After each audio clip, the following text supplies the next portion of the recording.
Indo British advanced pain clinic నొప్పి మాయం surgery దూరం ఫర్ అపాయింట్మెంట్స్ 9155515563.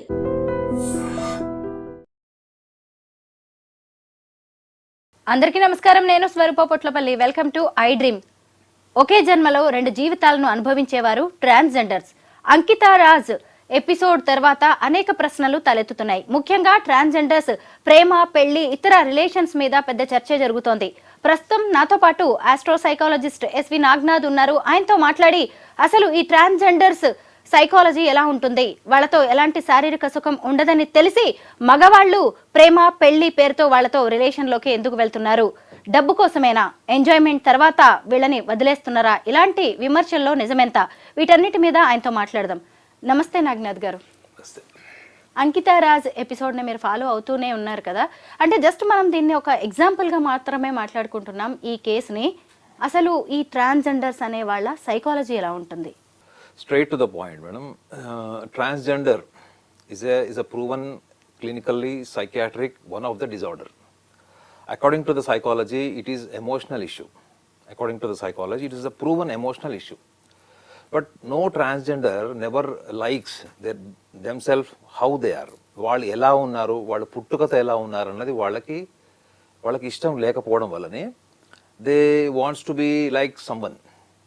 ఇప్పుడు నేనులాగా ఉండాను, నాకు జన్మత నాకు ఒక జెండర్ ఉంది, సో నాకు దానికి తగ్గట్టు భావోద్వేగాలు, ఆలోచనలు, నాకు ఉండేటువంటి చిన్నప్పటి నుంచి ఉండే కోరికలు అందరికీ సర్వసాధారణంగా అందరికి నాకు ఉన్నట్టు అందరికీ ఉంటాయి. బట్ ఇక్కడ ప్రాబ్లం ఏమొస్తుందంటే వాళ్ళు ఫస్ట్ ట్రాన్స్జెండర్గా వాళ్ళు ఎమోషనల్గా అడాప్ట్ అయిపోతారు madam. First you have to understand transgendership is emotional. It is more of emotional and kind of psychological. ఒక రకంగా చెప్పాలంటే gender almost like it is a gender identity disorder అంటారన్నమాట. It is called as a gender identity disorder. ఈ gender identity డిజార్డర్లో మీరు పెక్యులియర్గా చూస్తే వాళ్ళకి majority of the psychological issues are more related to the sociologically. అంటే sociologically they are not contented. వాళ్ళ సభ్య సమాజంలో తిరిగేటప్పుడు వాళ్ళకు ఒక కైండ్ ఆఫ్ స్టిగ్మా, ఒక సోషల్లీ వాళ్ళకు ఒక కన్జర్వేటివ్నెస్ ఉంటుంది. బికాజ్ 10 మందిలోకి వాళ్ళు వెళ్ళినప్పుడు 10 మంది అన్ని పనులు ఆపేసుకొని వాళ్ళని చూస్తారు. పక్క మీరు రైల్వే స్టేషన్కి వెళ్ళండి, బస్ స్టాప్కి వెళ్ళండి, మాల్స్కి వెళ్ళండి, ఎక్కడికైనా వెళ్ళండి, they will become the centre of attraction. So వాళ్ళు దాన్ని నిజంగా ఎంజాయ్ చేస్తారా? వాళ్ళకి ఎంతో అంత సెల్ఫ్ కాన్షియస్నెస్ ఉంటుంది. బికాజ్ వాళ్ళకంటూ ఒక నలుగురుంటే ఉండే కంఫర్ట్ వాళ్ళు ఒక్కళ్ళు ఇద్దరు ఉన్నప్పుడు వాళ్ళకు ఉండదు. Unless until they associate with the group వేరే దే గో. ఇంకొకటి ఏంటంటే వాళ్ళకి ఎమోషనల్ ఇష్యూస్ కూడా చాలా ఉంటాయి. మీరు అన్నారు చూడండి ఇందాక, వాళ్ళు ఎందుకు రిలేషన్స్ ఫామ్ చేసుకుంటారు, ఎందుకు వీళ్ళు నమ్ముకున్న వాళ్ళని వదిలేస్తారు. సో అక్కడ ఏమైపోతుంది అంటే they will become very unstable, emotionally unstable people అయిపోతారు. వాళ్ళు హైపర్ సెన్సిటివిటీ పెరిగిపోతుంది. వాళ్ళు బయట సమాజానికి ఎంత డెకరేషన్ చేసుకొని, ఎంత అందంగా ఉన్నా, ఎంత వాళ్ళు మేకప్ వేసుకున్నా, ఎటువంటి వస్త్రధారణ చేసినా కానీ వాళ్ళు ఎండ్ ఆఫ్ ద డే ఇంటికి వెళ్ళినప్పుడు మాత్రం వాళ్ళకి డెఫినెట్లీ సభ్య సమాజంలో వాళ్ళు కోరుకున్నటువంటి వాళ్ళ ఎమోషనల్ స్టేట్ ఆఫ్ బాండేజెస్ వాళ్ళకి వేరే వాళ్ళతోని కాన్ఫిడెంట్గా ఉండవు. సో దానివల్ల వాళ్ళు ఏం కోల్పోతారు, వాళ్ళు లోన్లీనెస్ స్టార్ట్ అవుతుంది వాళ్ళకి. వాళ్ళు ఎక్కడికి వెళ్ళినా, ఎన్ని లైఫ్లో ఎన్ని ఎక్స్పీరియన్సెస్ అయినా కానీ వాళ్ళని సభ్య సమాజంలో మాస్కులైన్ జెండర్, ఫెమినైన్ జెండర్ లాగా వాళ్ళని ట్రీట్ చేయకపోవడం వల్ల, though they confess themselves as a female or a male after change of this gendership. కానీ వాళ్ళకి ఎమోషనల్లీ ఒక ఇన్సెక్యూరిటీ సభ్య సమాజం నుంచి, ఎన్విరాన్మెంట్ నుంచి విపరీతంగా వాళ్ళ మీద ప్రభావం ఉంటుంది. రెండో ఆస్పెక్ట్ ఏంటంటే వాళ్ళు ఒక్కసారి ఇంటికి వెళ్ళిన తర్వాత, ఇప్పుడు సైకాలజీ అంతా ఏం చెప్తుందంటే నువ్వు సభ్య సమాజంలో ఉన్నప్పుడు నీకంటూ ఒక వ్యక్తిత్వం, అంటే నీకంటూ ఒక పర్సనాలిటీ ఉంటుంది. ఆ పర్సనాలిటీని నువ్వు 10 మందికి చూపించుకోవడానికి, 10 మందితో మేనేజ్ చేసుకోవడానికో, లేకపోతే నీకు లైక్ మైండెడ్ సొసైటీతో నువ్వు మాట్లాడుతూ ఏదో ఒక రకంగా కాలం గడిపేస్తావు. కానీ what happens when you go home and when you are sleeping? నువ్వు ఒక్కడే ఉంటావు. నువ్వు పడుకునేటప్పుడు నువ్వు ఒక్కడే ఉంటావు. ఒకవేళ నువ్వు ఒక్కడే ఉన్న సందర్భాల్లో నిజంగా నీకు అప్పటి వరకు నువ్వు పొద్దున్న సాయంత్రం వరకు నీకున్న ఎక్స్పీరియన్స్, నువ్వు ట్రాన్స్జెండర్గా మారిన తర్వాత నీలో వచ్చేటువంటి ఎమోషనల్ చేంజెస్, సైకలాజికల్ చేంజెస్ ఏవైతే ఉంటావో దాంతో నువ్వు కంఫర్టబుల్గా ఉన్నావు అంటే మాత్రం వాళ్ళు నో అని చెప్పచ్చు ఆనెస్ట్లీ. ఎందుకంటే వాళ్ళకి ఎప్పటికీ కూడా ఏదో కోల్పోతున్నాము, ఎవరు వెనుక వీళ్ళు పడుతుంటారు. కానీ వాళ్ళ వీళ్ళతో ఉన్నా కానీ ఇది ఈ రోజు ఉంది, రేపు ఉంటుందా లేదో తెలియదు. వాళ్ళు ఏదైతే బలంగా కోరుకుంటున్నారో ఇది నాది అని ఎమోషనల్గా, ఇప్పుడు లవ్ అంటే అదే కదండి, మీరు ఎమోషనల్గా ఒక వ్యక్తిని అడాప్ట్ చేసేసుకోవడమే లవ్ కదా. ఆ వ్యక్తి కూడా వీళ్ళతో ఎమోషనల్గా ఉన్నంత కాలము వీళ్ళు ఎప్పుడు వెళ్ళిపోతారో తెలియదు, ఏ కారణం వల్ల వీళ్ళిద్దరు కలిసి ఉన్నారో తెలియదు. సో ఈ సందిగ్ధంలో వాళ్ళకి emotionally they will become unstable. ఈ instability and frequent disturbances or you can call it the breakup, అంటే ఈగోసెంట్రిక్ ప్రాబ్లమ్స్ వల్ల కావచ్చు. రెండోది మనం ఆలోచించుకుంటే చాలా డీప్గా వాళ్ళకి లోన్లీనెస్ మూడ్ స్వింగ్స్ లాంటివి కూడా వాళ్ళకి సివియర్గా ఉండే ఛాన్స్ ఉంటుంది. సో కాబట్టి వీళ్ళకి మనము డెఫినెట్లీ ఇట్లాంటి వీళ్ళు అసలు నిజంగా చెప్పాలంటే వీళ్ళు కూడా రెగ్యులర్గా సైకాలజిస్ట్ని కన్సల్ట్ చేస్తే కూడా మంచిది. వాళ్ళ సోషల్ స్టిగ్మా పక్కన పెట్టుకొని వాళ్ళు ఏం కోరుకుంటున్నారు, సభ్య సమాజం ఎట్లా ఉంది అనేటువంటి ఒక రేషనల్ థింకింగ్ వాళ్ళని తీసుకురావచ్చు మేడం. వాళ్ళ ఊహల్లో, వాళ్ళ ఇమాజినేషన్లో, వాళ్ళ థాట్ ప్రాసెస్లో వాళ్ళు ఒక రకంగా ఉంటారు. కానీ అది రియాలిటీకి వచ్చేటప్పటికి వాళ్ళకి ప్రతి ఎక్స్పీరియన్స్ అట్లా 2-3 ఎక్స్పీరియన్స్లు అయితే ఆటోమేటిక్గా వాళ్ళకి లైఫ్ మీద కాన్ఫిడెన్స్ పోతుంది. ఈ కాన్ఫిడెన్స్ పోయిన తర్వాత వాళ్ళ జీవితం ఏంటి చెప్పండి? వాళ్ళకంటూ వాళ్ళ ఇంపల్సెస్ వాళ్ళకు ఉంటాయి, వాళ్ళ సెన్షువాలిటీ వాళ్ళకు ఉంటుంది, వాళ్ళ సెక్షువల్ థాట్స్ వాళ్ళకు ఉంటాయి, వాళ్ళ రొమాంటిక్ ఫీలింగ్స్ వాళ్ళకు ఉంటాయి. వాటిని వాళ్ళు అసోసియేట్ అయ్యి ఆ అసోసియేషన్లో వాళ్ళు స్టేబుల్గా ఉంటారంటే మాత్రం అది ప్రశ్నార్థకమేది. నాగనాథ్ గారు, ఇప్పుడు ఈ ట్రాన్స్జెండర్స్ ఎంత ఫిజికల్గా మారిపోయినా కానీ అంటే పూర్తి స్థాయి ఆడవాళ్ళుగా మాత్రం మారలేరు. అంటే వాళ్ళు పిల్లలు పుట్టే ఛాన్స్ వాళ్ళకి ఉండదు, అలాగే పెద్దగా సంసార సుఖం ఉండదు, ఇంకొక పార్ట్నర్ వీళ్ళ లైఫ్లోకి వచ్చినా కానీ నెక్స్ట్ జనరేషన్ అనేదే ఉండదు వీళ్ళతోటి. అయినా ఇవన్నీ తెలిసి కూడా కొంతమంది మగవాళ్ళు ఎందుకు వీళ్ళతో ప్రేమ అంటే సరే ప్రేమ అక్కడికే ఆగిపోతుంది అనుకోవచ్చు, పెళ్లి లాంటి రిలేషన్లోకి ఎందుకు వస్తున్నారు? For example Ankita and Raj గురించే మాట్లాడుకుంటే ఇవన్నీ రాజ్కి తెలిసే ఈ రిలేషన్లోకి వచ్చాడు. ఇక్కడ రీజన్స్ ఏముంటాయంటారు? అంటే నేను చెప్తే మళ్ళీ మీకు నచ్చుతుందో లేదో కానీ నేను చాలా బ్లంట్గా అండర్లైన్ ఫ్యాక్ట్స్ చెప్తాను మీకు. అంటే మనము ఈ కపుల్ ఎవరైతే ఇప్పుడు మీరు చెప్పారో ఈ కపుల్ గురించి కాకుండా మనం ఒక బ్రాడర్ పర్స్పెక్టివ్, ఒక గ్లోబల్లీ మనం ఆలోచిస్తే అసలు ఒక పురుషుడు ఇప్పుడు కాసేపు ట్రాన్స్జెండర్ పక్కన పెట్టి ఇక స్త్రీ పురుషుల మధ్యలో ఉన్నటువంటి రిలేషన్ గురించి మనం మాట్లాడితే స్త్రీ పురుషుల మధ్యలో ఉన్నటువంటి ఈ సంభోగానికి సంబంధించినటువంటిది, రొమాన్స్కి సంబంధించినది, అంటే కంప్లీట్లీ ఒక private relation between the men and ఉమెన్లో పురుషుడికి సంభోగం తర్వాత కలిగేటువంటి ఆత్మసంతృప్తి మానసికంగా ఏంటో తెలుసా మీకు? Ego satisfaction madam. ఒక పురుషుడు ఒక అమ్మాయిని లవ్ చేశాడు, ఒక స్త్రీ ఒక పురుషుడిని లవ్ చేసింది, వాళ్ళిద్దరి మధ్యలో 7 ఏళ్ల సంబంధం ఉంది, 7 ఏళ్ళు వాళ్ళు ప్రేమించుకున్నారు, 5 ఏళ్ళు ప్రేమించుకున్నారు, లేదా సంవత్సరం ప్రేమించుకున్నారు, కానీ కొన్ని కారణాల వల్ల విడిపోయారు. ఈ విడిపోయిన తర్వాత ఇట్లాంటి కేసెస్ నేను చెప్తున్నాను పర్టికులర్గా నేను చూసిన వాటిలో బాగా ఇంటిమేసీ పెరిగిపోయి ఎమోషనల్ బాగా కనెక్ట్ అయ్యి విడిపోయిన వాళ్ళలో డిప్రెషన్లోకి వెళ్ళిన వాళ్ళు ఎక్కువగా ఎవరున్నారు తెలుసా అండి? ఎవరైతే ఇంటిమేసీ ఉన్న రిలేషన్స్లో వాళ్ళ ఇద్దరి మధ్యలో సంభోగం జరగలేదో, స్త్రీ పురుషుల మధ్యలో సంభోగం జరగకుండా, మేబీ వాళ్ళిద్దరి మధ్యలో రొమాన్స్ ఉండొచ్చు, అదర్ ఫ్యాక్టర్స్ ఉండొచ్చు, బట్ ఎవరైతే ఇద్దరు స్త్రీ పురుషులు సంభోగం లేకుండా వాళ్ళిద్దరి మధ్యలో కొన్ని కారణాల వల్ల, ఎన్విరాన్మెంటల్ ఫ్యామిలీ ఫ్యాక్టర్స్ వల్ల కూడా కావచ్చు విడిపోయిన వాళ్ళలో, నేను ఎక్కువగా డిప్రెషన్లో ఉన్నటువంటి మగవాళ్ళని చెప్పేది, ఐఎమ్ టాకింగ్ అబౌట్ మెన్. వాళ్ళు ఎందుకు డిప్రెషన్లో ఉన్నారంటే వాళ్ళ కోర్ డిజైర్, కోర్ ఐడెంటిటీ వాళ్ళ పార్ట్నర్తో వాళ్ళు అయితే ఊహించుకున్నారో అది వాళ్ళకి సాటిస్ఫాక్షన్ రాలేదు. దీన్ని సైకాలజీలో ఏమంటారంటే you are identified with something that you have not enjoyed or you have not experienced. మీరు అది ఎప్పటి వరకు ఎక్స్పీరియన్స్ చెయ్యారో అది ఎమోషనల్ ఫామ్లో మీ సబ్ కాన్షియస్లో ప్లాంట్ అయి ఉంటుంది. మీరు ఎప్పుడైతే అది ఎమోషనల్ ఫామ్లో ఉందనుకోండి మేడం, అది మిమ్మల్ని వదలది కాదు. అది ఊహ రూపంలోనో, జ్ఞాపకం రూపంలోనో, లేకపోతే మననంలో ప్రతిసారి ఎక్కడ చూసినా మీకు అది గుర్తుకొస్తుంటుంది. నేను మీ ఎగ్జాంపుల్ ఎందుకు చెప్తున్నానంటే, ఒక స్త్రీ నుంచి పురుషుడు ఏం ఎక్స్పెక్ట్ చేస్తాడు బ్లంట్గా అంటే 10 మందిలో 6 మీరు కేటగరైజ్ చేయండి. ఇవన్నీ నేను మగవాడిగా చెప్తున్నాను. 10 మందిలో 6 ఏం ఎక్స్పెక్ట్ చేస్తారు స్త్రీ నుంచి అంటే డెఫినెట్లీ ఈ ఈగోసెంట్రిక్ సాటిస్ఫాక్షన్.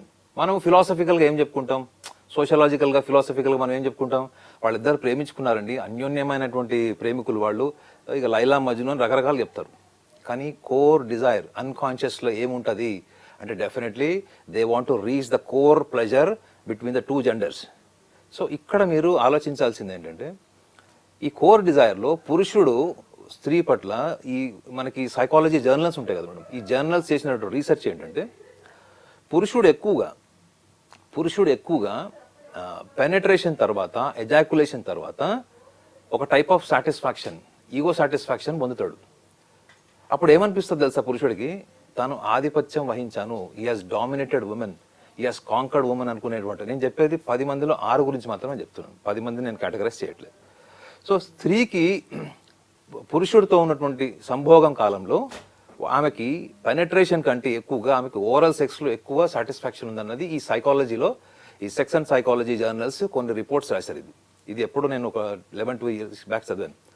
సో ఇక్కడ మీరు దీన్ని రిలేట్ చేసి చూడండి, ఒక పురుషుడు ట్రాన్స్జెండర్తో ఎందుకు ఉంటాడు చెప్పండి. ఒక స్త్రీ నుంచి ఎక్స్ట్రాడినరీ లేకపోతే జుగుప్సాకరమైనటువంటి సంభోగాన్ని అంటే పడక గదిలో ఎక్స్పెక్ట్ చేసినప్పుడు ప్రతి స్త్రీ కూడా పురుషుడితోనంత కంఫర్టబుల్ ఉండకపోవచ్చు. కొంతమంది వాళ్ళకి ఇన్సెక్యూరిటీ వల్ల కావచ్చు, ఇష్టం ఉండొచ్చు, though they like each other, but there are some boundaries that women never wants to cross. For example, మీరు ఒక ట్రాన్స్జెండర్తో మీరు కనుక ఫిజికాలిటీలో ఏముంటుంది చెప్పండి. ఒక ట్రాన్స్జెండర్తోని మగవాడికి ఉండేటువంటి pleasure, the highest manifested pleasure మాత్రం అది ఓరల్ సెక్సే ఉంటుంది. చూడండి, కేవలం ఒక ఓరల్ సెక్స్ కోసము దాన్ని ఓపెన్ గా మాట్లాడుకొని దాని గురించి ఓపెన్ గా అంగీకరించేటువంటి స్వభావం లేని వాళ్ళు చాలా మంది.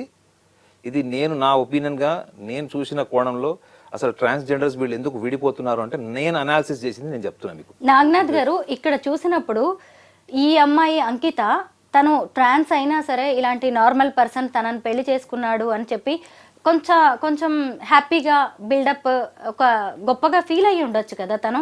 కానీ ఇటు చూసినప్పుడు అట్ ద సేమ్ టైం ఇతను వేరే సమాజం కావచ్చు, మేల్ మిగతా మగవాళ్ళ నుంచి కూడా ఏంటి అలాంటి ఆమెను చేసుకున్నావు అని చెప్పి ఇక్కడ ఏదైనా మేల్ మెంటాలిటీ అతన్ని ఇన్ఫ్లుయెన్స్ చేసే అవకాశం ఉందంటారా? అంటే ఇంకెవరైనా మగవారిని కాదు, ఇంకొకసారి మీరు ఆలోచించండి. మీరు అడిగిన ప్రశ్నలో అంతర్భావం, ఇప్పుడు ఇతను అదే సమాజాన్ని కాదని పెళ్లి చేసుకున్నాడు, రైట్? ఇప్పుడు ఏదైతే ప్రశ్నిస్తుందో సమాజం, ఆ సమాజాన్ని కాదని పెళ్లి చేసుకున్నాడు. వాడు ఎందుకు వెళ్ళిపోయాడు? దాన్ని మనం సోఫిస్టికేటెడ్ లాంగ్వేజ్లో మాట్లాడకూడదు madam. It is called as a perversion. It is called as a situational, environmentally provoked, and you are seeking only environmental pleasure. అంటే తాత్కాలికమైనటువంటి భావోద్వేగము, తాత్కాలికమైనటువంటి సుఖం. మీరు అడిగిన ప్రశ్నలో లాజిక్ చెప్పాలా? ఇప్పుడు ఒక పురుషుడు స్త్రీని ముట్టుకున్నప్పుడు, స్త్రీతోని సంభోగం చేసేటప్పుడు స్త్రీ శరీరానికి ఒక తత్వం ఉంటుందండి, ప్రకృతి నుంచే ఉంటుంది. అది పురుషుడు మజిల్, మెన్ మజిల్కి ఉండదు, ఓన్లీ ఫీమేల్ మజిల్కి ఉంటుంది. ఫీమేల్తో వాళ్ళు రొమాన్స్ చేసేటప్పుడు వాళ్ళకు వచ్చేటువంటి మూడ్స్ కానీ, ఎరెక్షన్ కానీ, అరౌజల్ కాదు ఎజాకులేషన్ కానీ, అరౌజల్ ఫీమేల్కి అవుతుంది కాబట్టి. సో ఇది వాళ్ళు పురుషుడితోని నిజంగా చెప్పండి, వాళ్ళు పురుషుడిని హక్ చేసుకున్న, అంటే ట్రాన్స్జెండర్ని వాళ్ళు హక్ చేసుకున్న, రొమాన్స్ చేసిన, వాళ్ళు ముట్టుకున్న, ఇది కేవలము ప్రతి మనిషిలో ఎంతో అంత సెక్షువల్ పర్వర్షన్ ఉంటుంది మేడం. ఇది సైంటిఫికల్లీ కూడా ఈజ్ ఎ ప్రూవన్, జర్నల్స్ చాలా మటు ప్రూవ్ చేశారు. కానీ చాలా మంది సభ్య సమాజానికి భయపడి, ఇప్పుడు మీరు అన్నారు చూడండి, వాళ్ళ సమాజం అతన్ని క్వశ్చన్ వేసిందేమో, ఎందుకు పోయావరా మళ్ళా, నీకు బుద్ధి లేదా అని తిట్టిందో, గిల్ట్ క్రియేట్ చేసిందో, లేకపోతే సమాజం అబండన్ చేసిందో తెలియదు. ఏదో ఒక ఫ్యాక్టర్ వల్ల వాళ్ళు విడిపోయారు అన్నప్పుడు నా అనాలిసిస్ ఏంటంటే, ఇతను ఆ సమాజాన్ని ఎదుర్కొని పెళ్లి చేసుకున్నాడు, ఆ సమాజాన్ని ఎదిరించాడు. కానీ వీళ్ళిద్దరి మధ్యలో జరిగినటువంటి ఈగోసెంట్రిక్ ప్రాబ్లమ్స్, సుపీరియారిటీస్, ఇన్ఫీరియారిటీస్, లేదా ఈ ట్రాన్స్జెండర్ వల్ల ఏదైనా ఫైనాన్షియల్ బెనిఫిట్స్ ఏమన్నా పొందాడా? ఈ ట్రాన్స్జెండర్స్ జనరల్గా పాపం వాళ్ళ దగ్గర కూడా డబ్బులు తీసుకుంటున్నారంటే ఈ మగవాళ్ళు అసలు నిజంగా వాళ్ళంత దౌర్భాగ్యులు సమాజం నుంచే ఎలిమినేట్ చేయాలంటండి. వాళ్ళు ఎలా సంపాదిస్తారో మీకు కూడా తెలుసు. పాపం రోడ్ల మీద నుంచొని ఎక్కడ సంపాదిస్తారో తెలుసు వాళ్ళు అవన్నీ సంపాదించే దాని వెనుక భావోద్వేగం ఏంటి? తనకు ఒక కంపానియన్షిప్ ఉంది, రిలేషన్ ఉంది. సో ఈ రిలేషన్కి ఎస్టాబ్లిష్ చేసుకోవడం కోసం, ఒకవేళ కంపానియన్షిప్ ఉన్నవాడు అతనికి కూడా ఇన్కమ్ సోర్స్ ఉంది, అతను కూడా ఈ అమ్మాయిని బాగా ట్రాన్స్జెండర్ని బాగా చూసుకుంటున్నాడు అంటే అది ఓకే. కానీ అక్కడ ఏం జరుగుతుంది, చాలా సందర్భాల్లో ట్రాన్స్జెండర్స్ సంపాదించిన డబ్బులు తీసుకొని పారిపోయిన మగవాళ్ళు ఎక్కువ ఉన్నారు. మరి ఇంత చీటింగ్ జరుగుతున్నప్పుడు మనం అందులో అర్థం చేసుకుని ట్రాన్స్జెండర్స్ లాంటి వాళ్ళకి మనం ఇవ్వాల్సిన మెసేజ్ ఏంటంటే, ఈ 10 మందిలో 6 మగవాళ్ళు ఎవరైతే మీతో ఉంటున్నారో, 6 నెలలు, సంవత్సరం, 4 ఏళ్ల తర్వాత వెళ్ళిపోతున్నారు, వీళ్ళందరికి కావాల్సింది ఏంటి మీ నుంచి? ఒక ఎమోషనల్ బాండేజా మేడం? ఎమోషనల్ బాండేజ్ అంటే మీరు సభ్య సమాజాన్ని ఎదుర్కొనే విల్ పవర్ ఉంటే మీకు ఎమోషన్ ఉంటుంది. You are emotionally not just connected to a transgender, even you are emotionally strong, prepared to face the consequences. You have to face your own family. మీ కుటుంబం ఒప్పుకుంటుందండి? ఒక ట్రాన్స్జెండర్ పెళ్లి చేసుకుంటే మీ ఇంట్లో చెల్లెళ్ళు, అక్కలు ఉంటారు, వాళ్ళ పెళ్లిళ్ళు కాదు, వీళ్ళతో పర్వర్టెడ్ ఫ్యామిలీ అని వాళ్ళ పెళ్లిళ్ళు కూడా కావాలనేటువంటి స్థాయికి మన సమాజం ఆలోచిస్తుంది, ఒక కమ్యూనిటీ ఆలోచిస్తుంది, ఒక రిలీజన్ ఆలోచిస్తుంది. కొన్ని రిలీజన్స్లో అయితే అసలు అది అబెండన్, అది హోమోసెక్షువాలిటీ కానీ ట్రాన్స్జెండర్ రిలేషన్ కానీ అది అబెండన్ అక్కడ వాళ్ళు. కానీ ఇది ఎందుకు ఇక్కడ జరుగుతుంది అంటే, నా అనాలిసిస్ ప్రకారం చెప్తున్నా మేడం, 10 మందిలో 6 they want to experiment sex in a different ways. మీరు ఫారిన్ కంట్రీస్లో అక్కడిక్కడ కూడా వెళ్ళి చూడండి, చాలా మంది మగవాళ్ళు అక్కడ ఉన్నటువంటి హోమోసెక్షువల్స్కి కూడా డబ్బులు ఇచ్చి వాళ్ళు సెక్స్ ఎంజాయ్ చేస్తారు. వాళ్ళతో పాటు అంటే అక్కడ మేల్ అండ్ ఫీమేల్తో కూడా వీళ్ళు కాంబినేషన్ ఆఫ్ సెక్స్ ఎంజాయ్ చేస్తారు. సో అది వాళ్ళ ఇష్టం, అది వాళ్ళ చాయిస్, అది వాళ్ళకి డబ్బులు ఉన్నాయి, వాళ్ళకి టేస్ట్ ఉంది, వాళ్ళు చేస్తారు. బట్ మనం ఇక్కడ ఒక ట్రాన్స్జెండర్ పాయింట్ ఆఫ్ వ్యూలో ఒక ఎమోషనల్ యాంగిల్ని మనం చూస్తే ఇది ఎందుకంటే ఇది mental illness, it is straight away I'm telling you it is a mental illness. Even psychiatry కూడా దాన్ని నిర్ధారించింది. సైకాట్రీలో ఉన్న మెయిన్ డిజార్డర్స్లో ఈ ట్రాన్స్జెండర్ డిజార్డర్ కూడా ఉంది. సో ఈ డిజార్డర్లో ఉన్న వాళ్ళు ఏమనుకుంటారు, వాళ్ళు emotionally they want a bondage. ఒక బాయ్ ఫ్రెండ్ గర్ల్ ఫ్రెండ్ చూసినా అరే నాకు బాయ్ ఫ్రెండ్ లేడు అనే ఫీలింగ్ ట్రాన్స్జెండర్కి వస్తుంది. ఒక అమ్మాయి అబ్బాయి ఇద్దరు వెళ్ళినా, భార్యాభర్తలు వెళ్ళినా వీళ్ళకి ఈక్వల్ ఫీలింగ్స్ ఉంటాయి. వాళ్ళకి ఈ ఫీలింగ్స్ మీద వాళ్ళకి కంట్రోల్ ఉండదు మేడం. లేనప్పుడు వీళ్ళు ఎవరినైనా నమ్మాల్సిందే. చివరికి వాడు మోసం చేసి టోపీ పెట్టి వెళ్ళే వరకు వీళ్ళు ఏం తెలుసుకోలేరు. నేను అందుకే లాజికల్ పాయింట్ ఏం చెప్తున్నానంటే ఈ వీళ్ళ దగ్గరకు వచ్చేవాళ్ళు చాలా మంది వీళ్ళు వాళ్ళతోని ఎమోషనల్గా కనెక్ట్ అయ్యారా, వీళ్ళు ఎక్కువ పర్సంటేజ్ కనెక్ట్ అయ్యారా అన్నది ట్రాన్స్జెండర్ చూసుకోవాలి. లేకపోతే ఏముంది మేడం, వాడు సెక్షువల్ పర్వర్షన్, వాళ్ళకి కావాల్సినటువంటి బ్లంట్గా చెప్తున్నా కదా, ఓవరల్ సెక్స్ తప్ప ఈ ట్రాన్స్జెండర్స్ నుంచి ఈ మాస్కులైన్ జెండర్స్ ఎంజాయ్ చేసేది ఏమీ ఉండదు. వాళ్ళు చెప్పే ఎమోషనల్ స్టోరీస్ అవన్నీ కూడా అది just to grab the pleasure from the opposite gender, that's all. డబ్బు కోసం, అలాగే సొసైటీకి ఏదో రోల్ మోడల్స్ లాగా నిలుద్దాము అని కూడా కొంతమంది ఇలాంటి రిలేషన్స్లోకి వచ్చి మళ్ళీ భయపడిపోయి కొన్నాళ్లే ఉండి వెళ్ళిపోతున్నట్టుగా కనిపిస్తుంది. ఈ సైకాలజీని మనం ఎలా చూడాలి? మగవాళ్ళ అంటే లేదు మేడం, ఇప్పుడు ఇందులో మీరు డిఫరెంట్ యాంగిల్స్ చూడొచ్చు. ఇప్పుడు మనం రీసెంట్గా మీరు చెప్పిన కేస్ స్టడీ చూసినా, అంతకు ముందర వచ్చినటువంటి కొన్ని ఈ ట్రాన్స్జెండర్స్వి చూసుకున్నా కానీ, ఒక మగవాడు సభ్య సమాజం సోషల్ మీడియా వచ్చాక చూద్దాం కాసేపు, మనం సోషల్ మీడియా అనుకుందాం. సోషల్ మీడియాలో ఒక పోస్ట్ వచ్చింది, ఇతను అందరినీ కుటుంబ సభ్యుల్ని వాళ్ళందరినీ కూడా ఎదిరించి ఒక ట్రాన్స్జెండర్ని పెళ్లి చేసుకున్నాడని ఒక పెద్ద న్యూస్ అయింది, కొన్ని లక్షల్లో చూశారు అది. So if you are really craving for an attention, it's a special attention, a pride attention, and you want everybody to identify you in a very role model, అంటే ఒక prejudice ఒక ప్రైడ్ పర్సనాలిటీ లాగా మిమ్మల్ని చూడాలనుకుంటున్నారు, మిమ్మల్ని అందరికంటే అద్భుతంగా గుర్తించాలి, వాళ్ళకున్న కొన్ని వాల్యూస్ కానీ వీటన్నిటిని కూడా ఆ సందర్భంలో ప్రొజెక్ట్ చేస్తారు వీళ్ళు. దీని వెనక ఉన్న కారణం ఏంటి? ఒక అటెన్షన్ సీకింగ్ లేకపోతే వాళ్ళిద్దరు నిజంగా కలిసి ఉంటారు మేడం.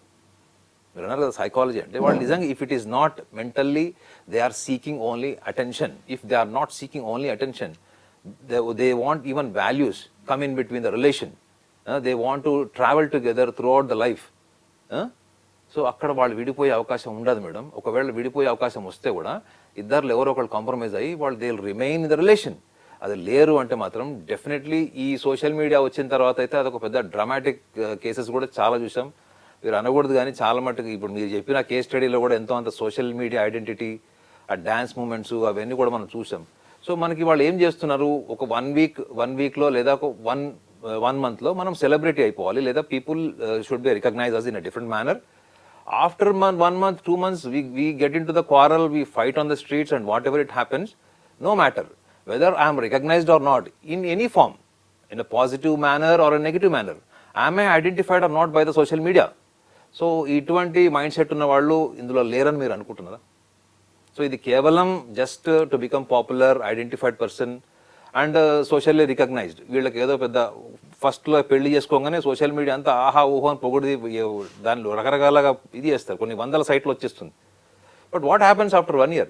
ఈ 1 year తర్వాత ఏమొస్తుంది? ఇప్పుడు మీరే మాట్లాడుతున్నారు చూడండి, 1 year ముందు చాలా అద్భుతమైనటువంటి కళలు చూపించిన వాళ్ళు ఇప్పుడు ఎందుకు విడిపోయారు అంటే, ఈ 1 yearలో వాళ్ళు ఎవరు అంతకు ముందర వాళ్ళు కనుక పెళ్లి చేసుకుని లైమ్ లైట్లోకి రాకపోయింది, వాళ్ళు మీరు చర్చ పెట్టేవాళ్ళు వాళ్ళ గురించి. Now they have become a socially identified people. They have become a content to discuss on anything. So అందుకే మన స్టాండ్ పాయింట్ ఏంటంటే, ఇటువంటి సైకలాజికల్ డైమెన్షన్స్లో వీళ్ళకి మెంటల్ ఇల్నెస్ కింద చూపించే చాలా విషయాల్ని సభ్య సమాజంలో ఏమనుకుంటున్నారు, ఒక ట్రాన్స్జెండర్ ఇట్లా చేశాడు, ఒక ట్రాన్స్జెండర్ అట్లా చేశారు, వీళ్ళు కలిసి ఉన్నారు, పెళ్లి చేసుకున్నారు. వీటన్నిటి వెనుక ఒక ట్రాన్స్జెండర్ పాయింట్ ఆఫ్ వ్యూ నేను చెప్పట్లే కానీ, వాళ్ళ జీవితంలోకి ఎవరైనా వచ్చి నేను నీ జీవితాన్ని మారుస్తాను, నీకు ఒక లైఫ్ ఇస్తాను, మనం కలిసి ఉందామని చెప్తారు చూడండి, వాళ్ళల్లో మీరు చూసుకోవాల్సింది ఫస్ట్ 90% మీరు sexual perversion, or else they want to use you as a transgender to be identified in social media. This is what is my straight line statement. Naganath గారు, మామూలుగా హార్మోనల్ చేంజెస్ అనేవి మన సైకలాజికల్గా మన మీద చాలా ఎఫెక్ట్ చూపిస్తూ ఉంటాయి. అయితే ఈ ట్రాన్స్జెండర్స్ మారిపోతూ ఉంటారు కదా, అబ్బాయిలుగా ఉండి అమ్మాయిలుగా మారేవాళ్ళు, వాళ్ళకు కూడా హార్మోనల్ ఇంజెక్షన్స్ చాలా ఇస్తూ ఉంటారు. అలాంటి వాళ్ళ మెంటల్ కండిషన్ ఖచ్చితంగా వేరే వాళ్ళకంటే కూడా డిఫరెంట్గా ఉంటుంది కదా.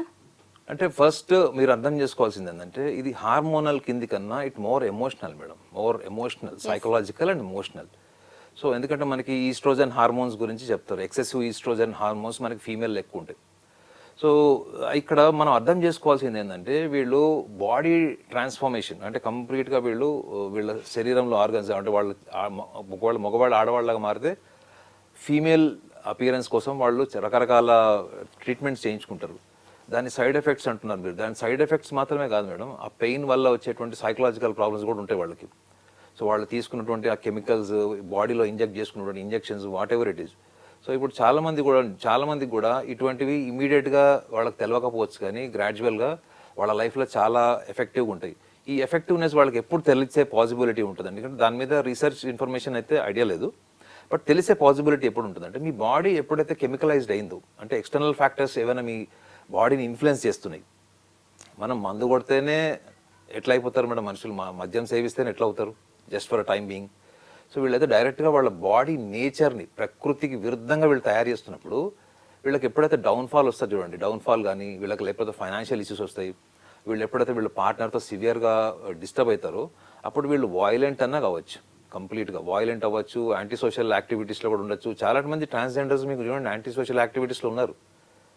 మీరు అనుకోకండి వాళ్ళు ఈ అఘోర నాగసాధువులాగా వాళ్ళు ఒక్క కేసు కూడా లేని వాళ్ళు ఏం లేదు. మీరు చాలా క్రైమ్స్లో, క్రిమినల్ కేసెస్లో ఉన్నారు, మర్డర్ కేసెస్లో ఉన్నారు, సైకిక్ మర్డర్స్లో కూడా ఉన్నారు వాళ్ళు. అంటే డెలిబరేట్గా ప్లాన్ చేసి పథకం ప్రకారం హింసించి చంపిన వాళ్ళ చరిత్ర కూడా మన పేపర్లో చాలా ఆర్టికల్స్ చూసాం లాస్ట్ ఒక 15 yearsలో. కానీ వీళ్ళు ఈ మానసిక పరమైన మార్పులు ఎప్పుడైతే వీళ్ళకి వస్తాయో అప్పుడు మనకు వాళ్ళకి మెయిన్ కనిపించేది ఎప్పుడు అంటే వీళ్ళు ఎప్పుడైతే లైఫ్లో ఒక టఫ్ సిచ్యువేషన్ని, ఒక పానిక్ సిచ్యువేషన్ని హ్యాండిల్ చేసేటప్పుడు అది బయటకు వస్తుంది మేడం. అండ్ టఫ్ సిచ్యువేషన్ అంటే ఆర్థికంగా కృంగిపోయినప్పుడు కావచ్చు, ఒంటరిగా అయిపోయినప్పుడు. ఒక పానిక్ సిచ్యువేషన్ ఎప్పుడు వస్తుందంటే when they are completely neglected by their own people. వాళ్ళ ట్రాన్స్జెండర్సే వాళ్ళు ఏదైనా ఈగో ప్రాబ్లమ్స్ వల్ల వాళ్ళు ఏదో వదిలేశారు అనుకోండి. సో ఈ రెండు సిచ్యువేషన్స్ని వాళ్ళు హ్యాండిల్ చేసేటప్పుడు నార్మల్గా మనకంటూ ఒక ఎమోషన్, మనకంటూ ఒక కెమిస్ట్రీ ఉంటుంది. అది నార్మల్ లెవెల్లో అది డ్యామేజ్ అయ్యే ఛాన్స్ ఉంటుంది. ఈ నార్మల్ లెవెల్ నుంచి వాళ్ళు ఇంకా అబ్నార్మల్ వెళ్ళడానికి ఇటువంటి వీళ్ళు ఏవైతే తీసుకుంటుంటే ట్రీట్మెంట్ మెడికేషన్ ఉంటుందో దాని ఇంపాక్ట్ కూడా ఉండే ఛాన్స్ గ్యారంటీ ఉంటుంది. సొసైటీ యాక్సెప్ట్ చేయకపోవడం, అలాగే ఫ్యామిలీ కూడా దూరంగా పెట్టడం, నా అనేవాళ్ళు చుట్టూ లేకపోవడంతో కూడా మోసపోతామని తెలిసి కూడా ఇలా పరాయి వ్యక్తులను నమ్ముతున్నారా, ఇలాంటి రిలేషన్స్లోకి వెళ్తూ ఉంటారా, లోన్లీనెస్సే ఎక్కువగా కారణం అంటారా, ఇన్సెక్యూరిటీ కావచ్చు, ఇలాంటి కారణాలు వాళ్ళని ఇన్ఫ్లుయెన్స్ చేస్తూ ఉంటాయా? అంటే మేడం ఇందులో స్ట్రైట్గా ఒక సైకాలజిస్ట్కి చెప్పాలంటే it is a perversion. Perversion అంటే ఏంటి? ప్రకృతికి విరుద్ధమైనటువంటి ఎక్స్పెరిమెంట్నే పర్వర్షన్ అంటారు. సో వీళ్ళు అంతా ఎక్స్పెరిమెంట్ చేసి వాళ్ళు వేసుకునే దుస్తుల దగ్గర నుంచి రూపురేఖలన్నీ మార్చుకొని జుట్టు వేయించుకొని అవన్నీ చేసినప్పుడు వాళ్ళకి దాని వెనక, ఆ యాక్టివిటీ వెనక కూడా ఒక సైకలాజికల్ ప్రాసెస్ ఉంటుంది మేడం. ఊరికే జరగదు అట్లా. ఇప్పుడు మీరు ఒక డ్రెస్ వేసుకొని వచ్చారు, మీకు నచ్చని డ్రెస్ మీరు వేసుకోలేరు, నాకు నచ్చని డ్రెస్ నేను వేసుకోలేను. If you are forced to, మీరు కంపల్సివ్ స్టేజ్లో మీరు తప్పకుండా వేసుకోవాల్సి వచ్చినప్పుడు మీ బాడీ కంఫర్ట్ ఉండదు మేడం. మీరు కూర్చున్న సోఫాలో మీరు కంఫర్ట్ ఉన్నారో లేదో, నేనైతే కంఫర్టో లేను. బట్ చెప్తున్నా అంటే మన కంఫర్ట్ జోనే మనల్ని డిస్టర్బ్ చేస్తుంది మేడం. మనం ట్రైన్లో వెళ్ళేటప్పుడు, బస్సులో వెళ్ళేటప్పుడు కూడా if you are not posited properly we will not be able to drive our journey comfortably. ఏదో ఇరిటేషన్ లాగా ఉంటుంది. అట్లాంటిది వీళ్ళు మొత్తం బాడీ, మైండ్, ఎమోషనల్ అన్నిటినీ ట్రాన్స్ఫార్మ్ చేసుకునే వాళ్ళు, వీళ్ళకి ఎంత ఎక్స్పెక్టేషన్ ఉంటుంది చెప్పండి. సొసైటీ నుంచి ఒక ఐడెంటిటీ కావాలి. ఇప్పుడు చూడండి ట్రాన్స్జెండర్స్ ఎక్కడో అక్కడ వాళ్ళు అడుగుతుంటారు, వాళ్ళు డిమాండ్ చేస్తారు డబ్బులు. సో అవతల వాళ్ళు తిట్టే బూతులు ఎట్లుంటాయి? ఒక బూత్ పదంతో తిడతారు వీళ్ళని, ట్రాన్స్జెండర్స్ని ఒక బూత్ పదంతో తిడతారు. ఆ బూత్ పదం ఇంట్లో వాళ్ళు ఎవరైనా ఏదైనా తిట్టుకుంటారు వాళ్ళు. ఆ బూతులు రోజు వీళ్ళు ఎన్నిసార్లు ఫేస్ చేస్తారు చెప్పండి? వీళ్ళ అవతల వాడు డబ్బులు అడిగినప్పుడు ఇయ్యనప్పుడు వాళ్ళకి ఒక ఇరిటబుల్ మూడ్ ఉంటుంది, వర్బల్ మూడ్ ఉంటుంది, అవునా? వాటన్నిటిని ఫేస్ చేస్తూ వీళ్ళు రోజు ప్రశాంతంగా ఇంటికి వచ్చి బిర్యానీ తిని పడుకునేలా ఉంటుందా వీళ్ళ మైండ్ సెట్? అస్సలు ఉండదు మేడం. వాళ్ళు ఎవ్రీ 1 hour వాళ్ళ మైండ్ ఎప్పుడు కూడా కాంటెంప్లేషన్ స్టేట్లో ఉంటుంది. ఎందుకంటే ప్రతి అడుగు, ప్రతి ఆలోచన వాళ్ళకి టువర్డ్స్ సెక్యూరిటీ వైపు తీసుకెళ్తుంది. అంటే they want a companionship, they want a relation, they want a trustful person in the life. At the same time how do they manage financially? ఇప్పుడు చాలా మంది ఆడవాళ్ళు ఉద్యోగాలు చేసుకుంటున్నారు, చిన్న చిన్న బిజినెస్లు చేసుకుంటున్నారు. సొసైటీలో కూడా ఎవరు వాళ్ళని ఎక్కువగా ఇంతకు ముందరలాగా ఎవరు పట్టించుకోవట్లేదు. ఈవెన్ సుప్రీంకోర్టు నుంచి కూడా వాళ్ళు కొంచెం ఊరట కలిగించేటువంటి విషయం కూడా వాళ్ళకి దక్కింది. సో ఇవన్నిటి వెనక వాళ్ళ ప్రతి మూమెంట్ సోషల్ సర్వైవల్ ఇన్స్టింక్ట్ని ప్రేరేపిస్తుంది. వాళ్ళ సమాజంలో ఎట్లా బతకాలి, సమాజంలో బతుకుతూ మనకంటూ ఒక భద్రతను ఎట్లా క్రియేట్ చేసుకోవాలి. ట్రాన్స్జెండర్స్కి ఎవరన్నా రెంట్కి ఇస్తారా మేడం హౌస్? చెప్పండి. ఎందుకు? వాళ్ళది కూడా ఒక తప్పు ఉంది మేడం. ట్రాన్స్జెండర్స్ అంటేనే మీకు జనరల్గా ఎక్కడ కనిపిస్తారు? ఒక మ్యారేజ్ ఫంక్షన్ అవుతుంది మేడం, వీళ్ళు వచ్చి చాలా డీసెంట్గా వచ్చి డబ్బులు అడుగుతారా? పోనీ డబ్బులు ఏం నాయనా అని చెప్పి ఎంతో అంత డబ్బులు ఇచ్చి పంపిస్తే వెళ్ళిపోతారా? పోలీస్ వాళ్ళు నెంబర్ కూడా ఇచ్చారు, ఎవరన్నా ఇట్లా వచ్చి న్యూసెన్స్ చేసి బలవంతం చేస్తే మాకు ఫోన్ చేయండి, మేము వాళ్ళని తీసుకెళ్తామని. అంటే what they are doing madam? They are spoiling their own domain, they are spoiling their own reputation. సమాజానికి వాళ్ళ మీద ఉన్న ఒపీనియన్ని వాళ్ళు ఇంకా భయంకరంగా చేస్తున్నారు. నేను మొన్న మా కజిన్ని బస్ స్టాప్లో డ్రాప్ చేయడానికి వెళ్తే అక్కడ ఇద్దరు ట్రాన్స్జెండర్స్ ఉన్నారు. సో ఒక ట్రాన్స్జెండర్ డీసెంట్గా అడిగి వెళ్ళిపోయాడు, ఇంకో ట్రాన్స్జెండర్ మీద పడిపోతున్నాడు. ఏం చేస్తారు మేడం చెప్పండి? అప్పుడు అక్కడ ఆడవాళ్ళు కూడా ఉన్నారు, ఏం చేస్తారు మీరు కొట్టాలనిపిస్తుంది మీకు? ఆ స్టేజ్ ఎందుకు తెస్తారు వాళ్ళు? ఎవరు బస్ జర్నీ అంటే ఎవరు టైంలో వాళ్ళు హరిబరి ఉంటారు, వాళ్ళు తొందరగా వెళ్ళిపోవాలి, బస్ మిస్ అవుతుందేమో, ఇట్లా ఇవన్నీ ఉంటాయి. So they don't have common sense. So ఇట్లా అందరినీ అనట్లేదు, కానీ వాళ్ళ సర్వైవల్ ఇన్స్టింక్ట్ అన్నది వాళ్ళకి జీవితంలో సోషల్ మేనర్స్ తగ్గించేస్తుంది మేడం. సోషల్ మేనర్స్ తగ్గిస్తుంది. ఎంపతి, ఎదుటివాడు ఏమనుకుంటున్నాడు, ఎదుటివాడు నిజంగా ఇచ్చే స్తోమత ఉందా లేదా, అవతల వాడు కూడా డబ్బు ఇంపార్టెంటే కదా, వాడు కష్టపడి సంపాదిస్తాడు. ఈ కామన్ సెన్స్ ఎందుకు లేదు మేడం వాళ్ళకి? మనం ట్రాన్స్జెండర్స్ని ఒక యాంగిల్లో సపోర్ట్ చేస్తాం, సమాజంలో వాళ్ళకి గుర్తింపు లేదనో, వాళ్ళకి పార్ట్నర్షిప్ లేరనో, పార్ట్నర్స్ లేరనో, లేకపోతే ఉన్న పార్ట్నర్స్ మోసం చేస్తున్నారో అన్నది కాస్త ఆలోచించాల్సిన విషయం. కానీ వాళ్ళ బిహేవియరల్ ప్యాటర్న్ ఏంటి? ఈ behavioural pattern, violent behaviour, possessiveness, compulsiveness ఏదైతే ఉందో, it is definitely a violence. అంటే వాళ్ళ అసంతృప్తి నుంచి వచ్చినటువంటి ఒక లక్షణం అది. అసంతృప్తి ఎక్కడి నుంచి వచ్చింది? సోషలాజికల్గా వచ్చింది. అంటే వాళ్ళకి గుర్తింపు లేదు, ఆర్థికపరమైన సమస్యలు. సో వీళ్ళంతా ఈజీగా అంతా వాళ్ళని మనం కన్సిడర్ చేసి వాళ్ళకు ఒక ఫిలాసఫికల్ మైండ్ సెట్ అయితే వాళ్ళకి ఉంటుందని మనం చెప్పలేము. బట్ కొంతమంది ట్రాన్స్జెండర్స్ మీరు అన్నట్టు వాళ్ళు డిగ్నిఫైడ్గా వాళ్ళు ఎక్కడొక్కడ వ్యాపారాలు, బిజినెస్ అవి చేసుకుంటారు. సో వాళ్ళని మనం అప్రిషియేట్ చేయొచ్చు. థ్యాంక్ యూ నాగనాథ్ గారు. ట్రాన్స్జెండర్స్ సైకాలజీ గురించి చాలా బాగా ఎక్స్ప్లెయిన్ చేశారు. Thank you so much. Thank you very much.